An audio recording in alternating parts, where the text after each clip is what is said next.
Đây là từng ngọt nia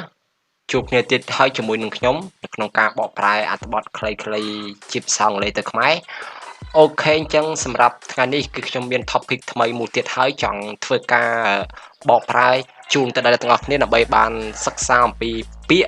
cái đôi chia sân thân xem được nông bị song lề hơi chụp bộ topic đi phong đây cứ trong bàn đọ song một bị page mũiในក្នុង Facebook ដែលមានឈ្មោះថាខ្មែរធំអូខេគឺ page នោះល្អមែនទែនខ្ញុំបានដកស្រង់មកជា paragraph ធ្វើការបកប្រែជូនទៅដល់អ្នកទាំងអស់គ្នាហើយថ្ងៃនេះគឺចំនួនថ្ងៃនេះគឺខ្ញុំនឹងបកស្រាយអ្នកទាំងអស់គ្នាចំនួនផ្នែកទី1អញ្ចឹង topic ហ្នឹងវាមាន2ផ្នែកខ្ញុំកាត់វាជា2ផ្នែកអញ្ចឹងថ្ងៃនេះគឺខ្ញុំនឹងបកស្រាយផ្នែកទី1ជូនទៅដល់អ្នកទាំងអស់គ្នាហើយវីដេអូក្រោយខ្ញុំនឹងបង្ហាញអំពីផ្នែកទី2អញ្ចឹងផ្នែកទី1គឺខ្ញុំដកស្រង់វាត្រឹមតែប៉ុណ្្នេះទេឃើញតែប៉ុណ្្នឹងទេដើម្បីធ្វើការបកប្រែជូនទៅដល់អ្នកទាំងអស់គ្នាអូខេអញ្ចឹងតោះកុំឲ្យខាតពេលយូរយើងចូលទៅបកប្រែទាំងអស់គ្នាអូខេអញ្ចឹងចំណងជើងនៃអត្ថបទហ្នឹងតើគេចង់មានន័យថាម៉េចអញ្ចឹងPrime Minister Hun Sen urged factory workers to grow vegetables អូខេអញ្ចឹង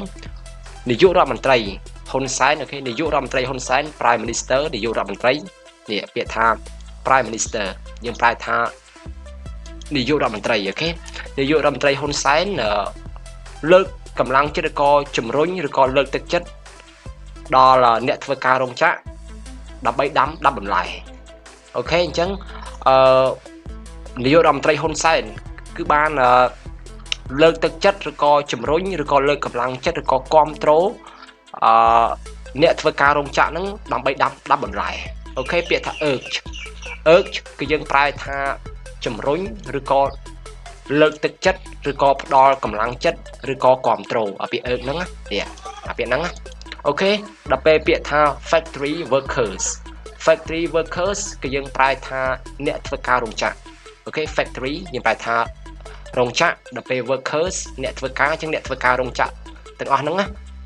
ទៅដាំបន្លែដើម្បីដាំបន្លែអូខេពាក្យថា grow គឺយើងប្រែថាដាំនេះពាក្យថា grow គឺយើងប្រែថាដាំណាបើយើងនិយាយជាន័យនេះគឺយើងប្រែថាដាំអញ្ចឹងណាដល់ពេល vegetable គឺយើងប្រែថាបន្លែនេះពាក្យហ្នឹងណាអូខេ as COVID-19 pandemic is threatening the whole world, including Cambodia, Prime Minister Hun Sen has encouraged factory workers to grow variety of vegetables to extra income to support their family. In a Facebook message, he said that COVID-19 had pushed factory workers to grow vegetables to supply their own family and the market. With the outbreak of COVID-19, some workers turned to vegetable growing at homeland to cope with family is demand and to supply the market, which has improved their living standard, he said. Okay អញ្ចឹងតោះយើងបកប្រែទាំងអស់គ្នាអញ្ចឹងនៅពេលដែលជំងឺ COVID កន្លែងហ្នឹងយើងប្រែថានៅពេលដែលការរីករាលដាលជំងឺ COVID ហ្នឹងគឺកំពុងតែគម្រាមកំហែងឬក៏សម្លុតពិភពលោកទាំងមូលយើងប្រែអញ្ចឹងយើងប្រែថានៅពេលដែលជំងឺ COVID ជំងឺរីករាលដាលនៃជំងឺ COVID-19 ហ្នឹងគឺកំពុងតែសម្លុតឬក៏គម្រាមកំហែងពិភពលោកទាំងមូលរួមបញ្ចូលទាំងប្រទេសកម្ពុជាផងដែររដ្ឋមន្ត្រីនាយករដ្ឋមន្ត្រីហ៊ុនសែនអូខេ Prime Minister ហ៊ុនសែននាយករដ្ឋមន្ត្រីហ៊ុនសែនគឺបានលើកកម្លាំងចិត្តឲ្យអ្នកធ្វើការរោងចក្រទាំងអស់ហ្នឹងទៅដើម្បីដាំនៅប្រភេទបន្លែផ្សេងដើម្បីបន្ថែមប្រាក់ចំណូលអូខេដើម្បីបន្ថែមប្រាក់ចំណូលដើម្បីចិញ្ចឹមនឹងគ្រួសាររបស់ពួកគេខ្ញុំប្រែអញ្ចឹងណាអូខេអញ្ចឹងម្ដងទៀតខ្ញុំប្រែថានៅពេលដែលជំងឺCOVID-19 នៅពេលដែលការរីករាលដាលនៃជំងឺ COVID-19 នេះគឺកំពុងតែគំរាមកំហែងហើយពេល threatening គឺយើងប្រែថាកំពុងតែ គម្រាមកំហែងឬក៏សម្លុតអាពាក្យថា threatening គេយើងប្រែថាគម្រាមកំហែងឬក៏សម្លុត the whole world ន័យថាពិភពលោកទាំងមូល including រួមបញ្ចូលទាំងប្រទេសកម្ពុជាផងដែរនាយករដ្ឋមន្ត្រីហ៊ុនសែនបានលើកកម្លាំងចិត្តអូខេ encourage លើកកម្លាំងចិត្តដល់អ្នកធ្វើការរោងចក្រទាំងអស់ហ្នឹងដើម្បីដាំប្រភេទបន្លែផ្សេងអូខេ variety ប្រភេទឬក៏ថ្នាក់អូខេពាក្យហ្នឹងនេះ variety ប្រភេទឬក៏ថ្នាក់អញ្ចឹងប្រភេទនៃបន្លែផ្សេងដើម្បីបន្ថែមប្រាក់ចំណូល extra income ពាក្យថា extra income គឺយើងប្រែថាបន្ថែមប្រាក់ចំណូលដើម្បីចិញ្ចឹមគ្រួសាររបស់ពួកគេយើងប្រែអញ្ចឹងនៅក្នុងអូខេនៅក្នុងសារ Facebook មួយគាត់បានថ្លែងថាអូខេពាក្យថាគាត់បានថ្លែងថានោះគឺសំដៅទៅលើនាយករដ្ឋមន្ត្រីហ៊ុនសែនណាគឺគាត់បានថ្លែងថាជំងឺ COVID-19 ហ្នឹងគឺបានអូសទាញឬក៏រុញច្រានអូខេពាក្យថា push គឺយើងប្រែថារុញច្រានឬក៏ទាញអញ្ចឹងឬក៏រុញច្រានក៏ទាញឬក៏ច្រានឬក៏រុញពាក្យ push ហ្នឹងណាអញ្ចឹង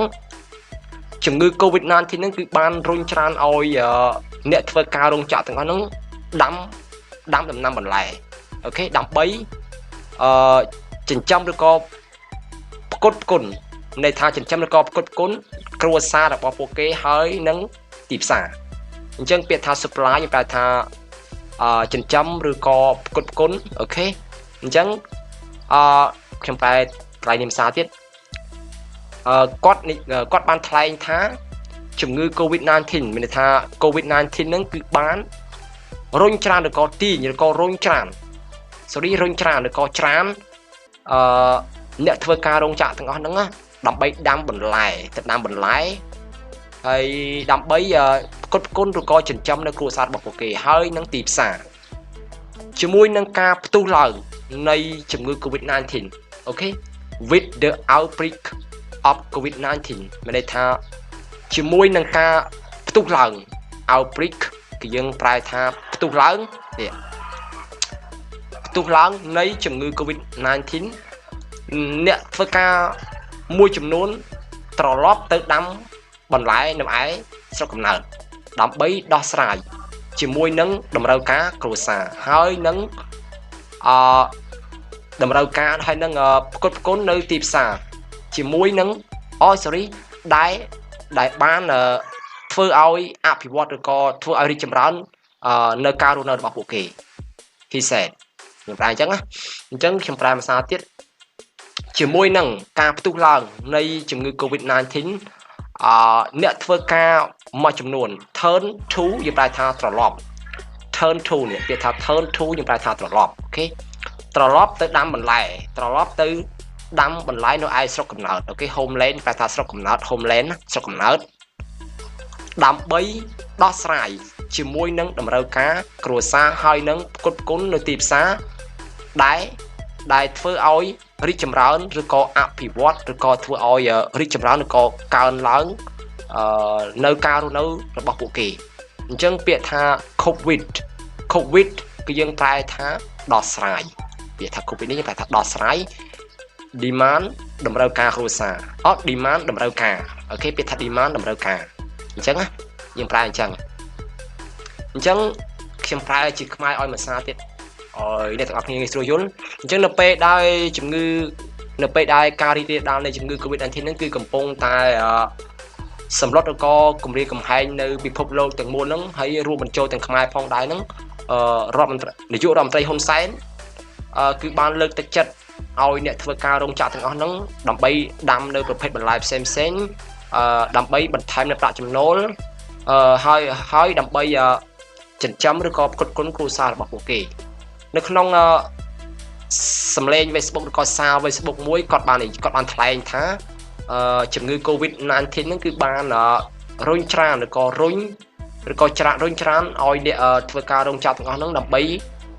ដាំដំណាំបន្លែដើម្បីផ្គត់ផ្គុនឬក៏ដើម្បីចិញ្ចឹមនៅគ្រួសាររបស់ពួកគេហើយនឹងទីផ្សារជាមួយនឹងការផ្ទុះឡើងនៃជំងឺ COVID-19 នេះ